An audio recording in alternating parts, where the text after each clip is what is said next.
때부터 성경을 대할 때 저를 가장 힘들게 하는 성경 구절 중에 하나가 원수를 사랑하라.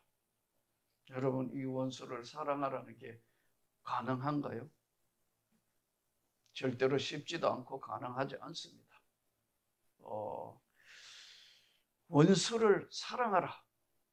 그런데 여기에는 우선 구약 시대에는 그 원수에게 반드시 보복하는 보복법이 있었습니다. 이에는 이, 눈에는 눈 하는 아주 강력한 보복법이 있었어요. 그러나 구약 시대에도 도피성 제도가 있어서 혹시라도 실수로 사람을 죽였다. 고의성이냐 실수냐, 굉장히 중요한 거예요. 현대에도 여러분, 사람이 살해를 했는데 고의적으로 살해할 목적을 가지고 칼을 집에서 가지고 와서 그를 죽였다. 형량이 대단히 높습니다. 왜냐하면 계획적 고의살인이라는 거예요. 근데 싸우다가 보니 서로 그럴 마음도 없었는데 말다툼 하다가 보니까 뭐 서로 감정이 격해져 가지고 뭐 한 차를 맞고 나니까 두둥거리다 보니까 칼이 있어서 찔려서 죽게 됐다? 이 고의성이 없을 때는요, 상당히 또 형량이 줄어들어요. 똑같은 살인이라 할지라도. 이렇게 이제 다른 겁니다. 고의성이 있느냐 없느냐.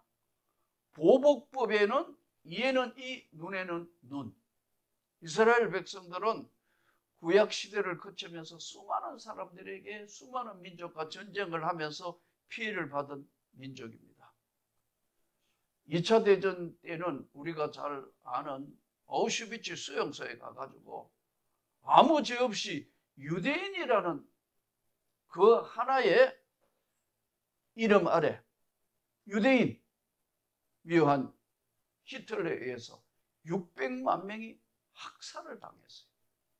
그래서 아우슈비츠 수용소에 거기에도 그런 글귀가 있고 유대인들이 늘 하는 이야기, 그 마지막 마사다에서 수많은 저항했던 유대인들이 로마군에 의해서 살해되기 전에 서로 죽이면서 다 자결을 했던 마사다에도 똑같은 글귀가 있어요. 용서는 하지만 잊지는 않겠다. 이스라엘 백성들의 오랜 시간 동안 상처받은 자들의 마지막 그야말로 외침이라 할까? 가슴속에 있는 그들의 인생관을 던져서 국가관을 던져서 한 얘기가, 용서는 하겠지만 우린 이 사건을 결코 잊지는 않는다는 거예요. 우리가 오늘 이 시대를 살아가면서 원수를 사랑하라. 근데 이 원수는 두 종류예요. 이 원수는 우리가 가만히 이렇게 생각해 보면 원수를 사랑하라는 이 뜻은 너무 비이성적이고 비현실적이에요. 그래서 저는 청년 때도 이 성경을 읽으면 제일 힘든 게 원수를 사랑해? 가서 그냥 이렇게 안 하는 것만 해도, 참고 있는 것만 해도 다행인데 원수를 어떻게 사랑합니까, 주님? 여러분 어때요? 솔직히 원수를 사랑할 수 있나요? 고개를 젓든지 뭐 앞으로 가든지 어쨌든 원수를 사랑할 수 있습니까? 돼요, 안 돼요? 참, 원수를 진짜 사랑할 수 있습니까, 없습니까? 없어요. 사랑할 수 없더라고. 그런데 왜 이 비현실적이고 비이성적인 그 이야기 말씀 것처럼 이게 원수를 사랑하라고 그러시거든요.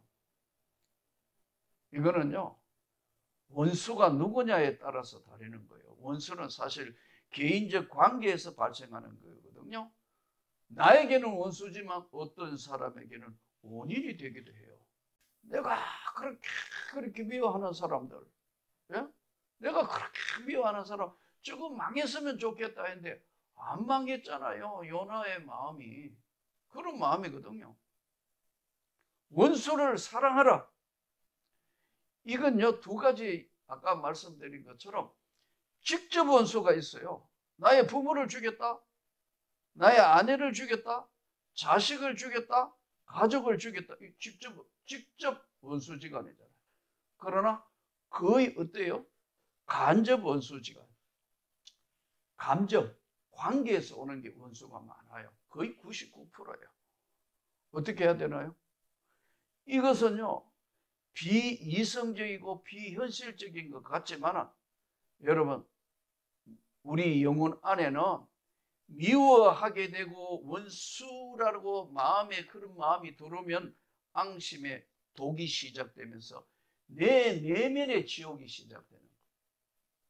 이거 굉장히 우리가 생각해 볼 문제야. 미워하는 사람이 있습니까?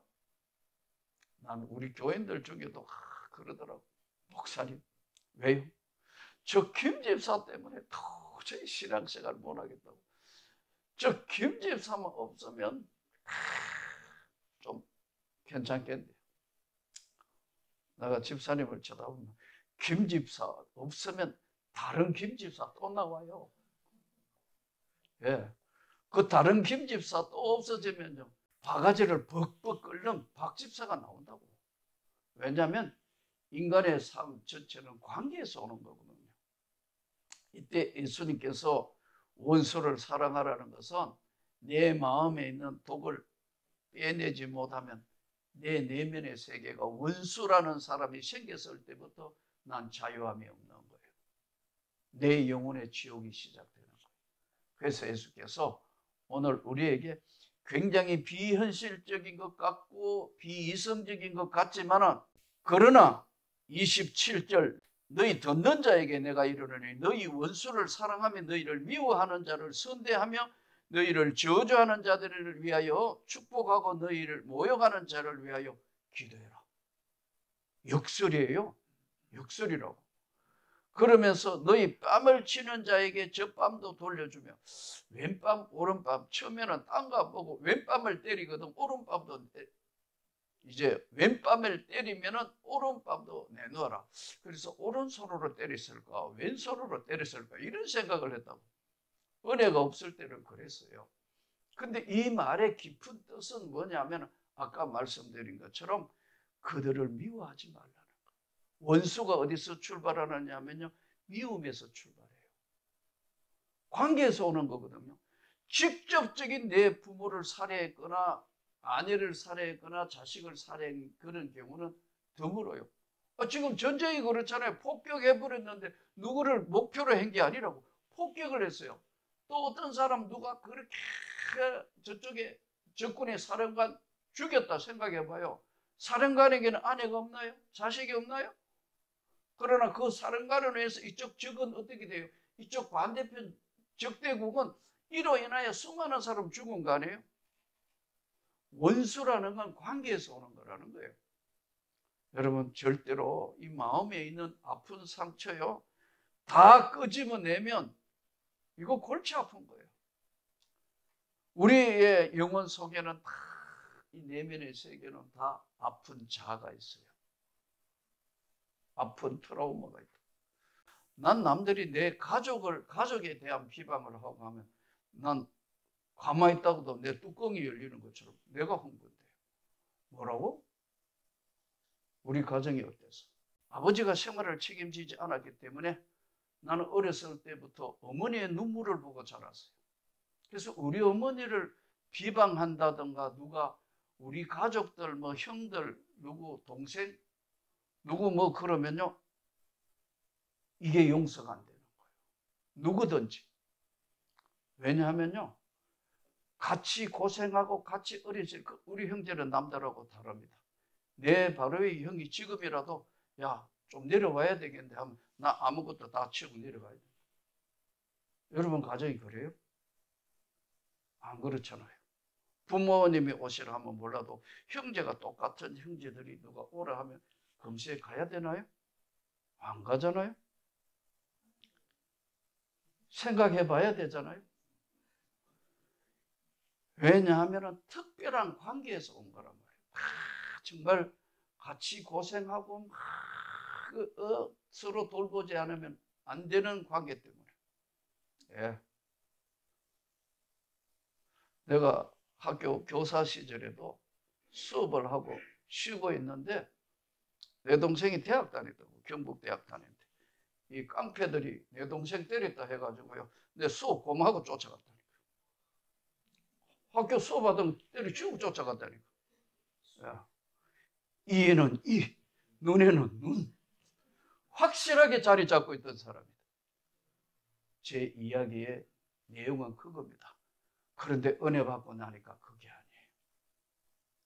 눈물이 많아졌어요. 찬송만 불러도 눈물이 나요. 기도만 해도 눈물이 나요. 성경을 읽어도 눈물이 나요. 왜 이랬을까? 내가 남성이 여성화 됐을까? 은혜 받으면요, 뭐냐면요, 마음이 부드러워진 거예요.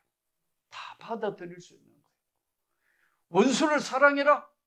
비록 사랑할 만한 단계까지 가지는 못하지만은 그것을 이스라엘 백성들이 수많은 시간이 흐르면서 이야기했던 것처럼 용서는 하되 잊지는 않는다.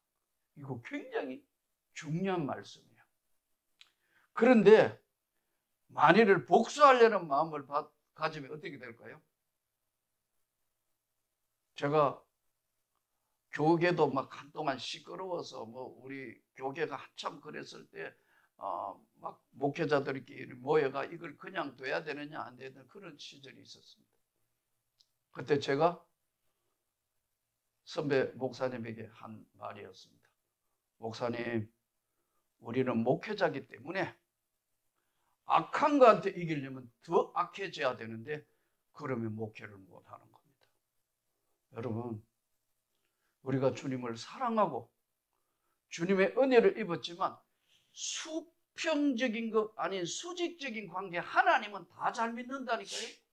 문제는 수평적인 관계, 인간관계에서 오는 수많은 내면의 세계의 여러 가지 갈등, 눈물, 아픔, 외로움은 마음에 있는 건 승화를 시켜야지 이게 보복으로 갈 때는 전혀 치료가 되지 않고 본인이 먼저 내면 지옥을 겪어야 되는 거예요. 그래서 오늘 본문은 그렇게 말씀합니다. 너희를 저주하는 자를 위하여 축복하며 너희를 모욕하는 자를 위하여 기도해라. 이 뺨 때리면 저 뺨을 돌려대며 네 곁옷을 빼앗는 자에게 속옷도 거절하지 말라. 이 속옷 어디 있어요? 냄새 나는 거. 그럼 이거 그냥 진짜 속옷 벗어주라는 얘기예요. 물론 그런 뜻도 있겠지만 네가 그 상황에 있어 그 모든 것을 수용할 수 있는 너그러운 마음으로 변하라는 주의 말씀의 메시지입니다. 역사에 있어서 한국교회에 가장 정말 사랑의 원자탄이라 했던 손양원 목사님이 1950년 9월 28일 만 48세로 총살을 당하여 순교를 했습니다. 민족사의 아픔, 그야말로 6.25 전쟁, 그리고 당시에 공산화되고 뭐 민주화 과정에 여러 가지 여러분 좌익 우익 사건일 때였지 않습니까? 근데 여수 순천 사건 때 동인 동신 아들이 우리가 잘 아는 대로 좌익에 의해서 살해가 됐어요. 근데 그를 죽였던 사람 찾아보니까 안재선, 그를 양자로 받아들이거든. 참 정말 이게 가능할까 할 만한 한국 교회에 한 명밖에 없다 할 만큼 참 사랑의 원자탄이 이 손양원 목사님 같은 분 참 아무나 할 수 없는데 저는 이 손양원 목사님 세계에 이 안재선은 어떻게 됐을까 그랬는데 상당히 오래 살았더라고요. 마지막까지 눈물을 흘리며 회개했다. 이렇게 기록되어 있더라고요. 우리가 사는 세상에는요, 여러 가지 우리 마음의 안에 깊은 내면의 세계, 이거를 우리 스스로가 치유하려면은 원수를 사랑하라는 말씀이지만 사랑까지는 못 가더라도 우리가 여기에 있어서 하나님의 말씀으로 우리 영혼이 먼저 치유가 돼야 됩니다. 예전에는 사진기도 없고, 예전에는 사람 기억하려면 전부 그림 그리잖아요. 가룟 유다 그 그림 그렸는데, 가룟 유다 얼굴 그림을 그린 사람이 누구를 모델로 해서 그렸을까? 그게 굉장히 궁금했다고. 근데 누가 그런 이야기 하더라고요. 가룟 유다의 얼굴은 그 그림을 그린 화가 돈 떼먹은 사람 얼굴이라더라고요. 그래가지고 그걸 상상해가 그 모델이 없으니까 그랬다더라고요. 그 예수님의 얼굴은 누구의 얼굴을 상상해 그랬나요? 자기 얼굴 그렸다더라고요. 그래서 제가 막 웃었는데, 그만큼 여러분 인간은 하루 한순간 살면서 내면의 세계는 바뀝니다. 이 내면의 아픈 상처는 열어놓으면 이건 고통스러워요. 근데 이걸 어디에 열어야 되느냐? 여러분과 내가 주님 앞에 열어야 하는 겁니다. 그래서 은혜 받아야 되는 거예요. 주님 앞에 이 아픈 상처가 다 치유가 되면 어떤 내 마음속에 갈등, 아픔, 외로움이 있어도요, 그게 내게 수용이 돼요. 쉽지 않습니다. 쉽지 않고, 그 원수를 사랑하라는 것은요, 인간의 힘으로 할 수 없는 그야말로 성령의 역사와 하나님의 은혜로만 가능합니다. 철없던 시절 군대를 갔는데, 제 셋째 형수가 참, 내가 사돈하고 같이 군대를 갔거든요. 54단 신병 교육대 입대를 했는데, 우리 사돈은 굉장히 우리 요즘 이야기하라면 약간 좀 어리한 거예요.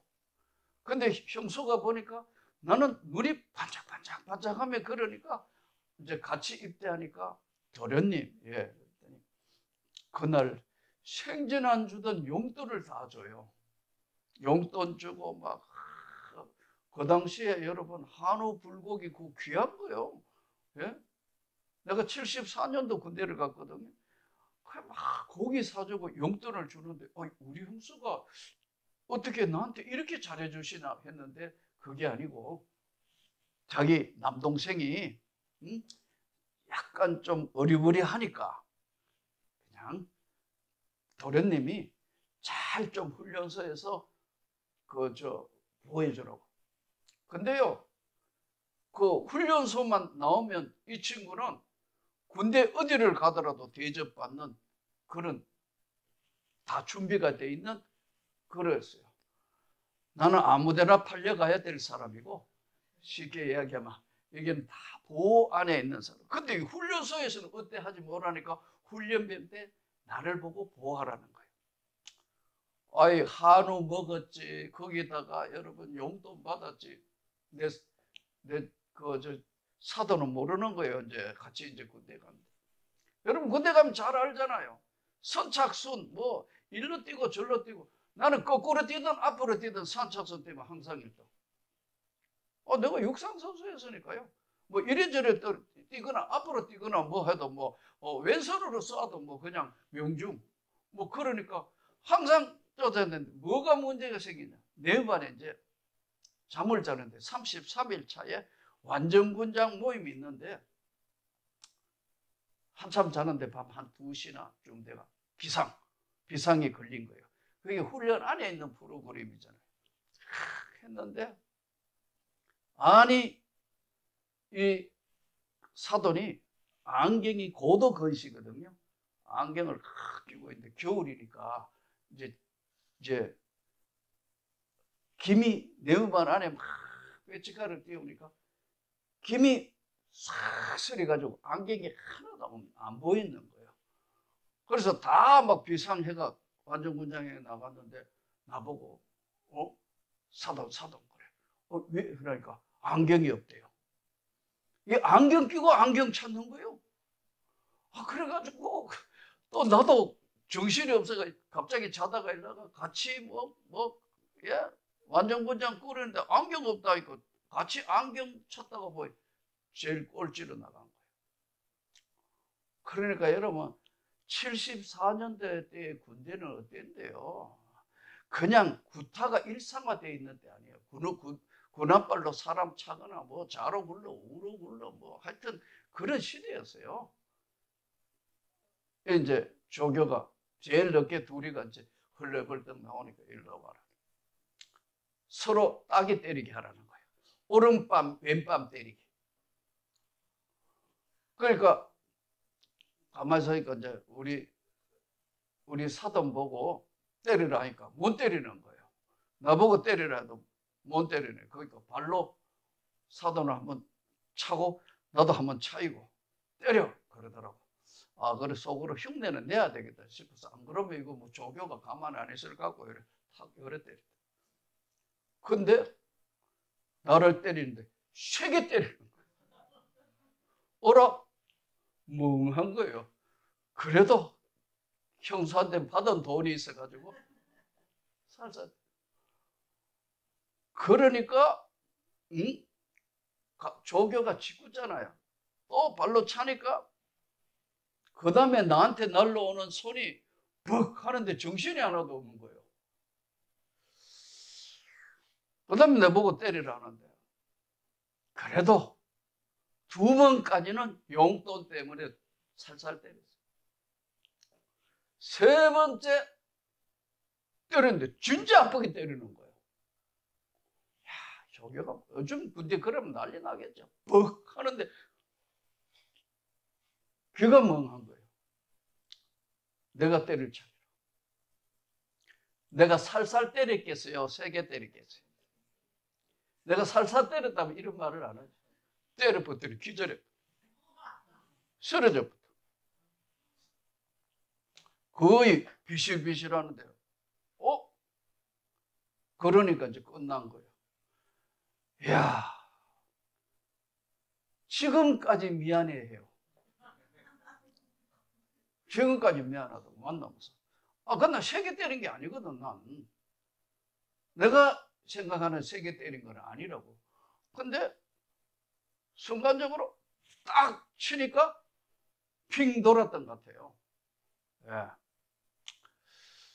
긴 세월 지나오면서 가만히 생각해 보니까 참 많은 일들이 지나간대. 여러분, 사람은 성자가 없습니다.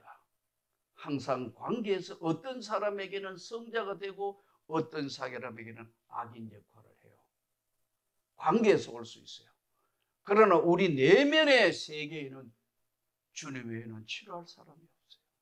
여러분, 사람에게 계속 대화해서 상담해서 어느 한계까지는 풀 수 있을지 몰라도 근본적인 내 영혼의 치료는 하나님이 주시는 은혜, 성령이 부으시는 깊은 하나님의 사랑 앞에 엎드려지는 것밖에 없는 거예요. 저는 은혜 받고 바보가 돼가지고 1년 내내 울었어요. 내 눈에 그렇게 눈물이 많은 줄 처음 알았어요. 감사해서 울고 주님 때문에 울고 또 살아온 삶에 의해서 눈물을 흘리며 감사하고 오늘 사랑하는 오늘 우리 선교사님들, 목사님들, 우리 선교하러 이 자리에 모인 모든 여러분, 주님이 원수를 사랑하라는 것은 내 영혼의 아픈 상처의 모든 것들이 주의 은혜 가운데 치료되는 그 순간에 내겐 원수가 없다. 내 영혼의 깊은 세계에 치유가 되는 순간에 내 영혼으로부터 오는 원수는 없는 겁니다. 주님, 내가 주님을 사랑한다고 고백하면서 이 한 주간도 멋진 삶이 이루어지기를 주 예수 이름으로 축복합니다.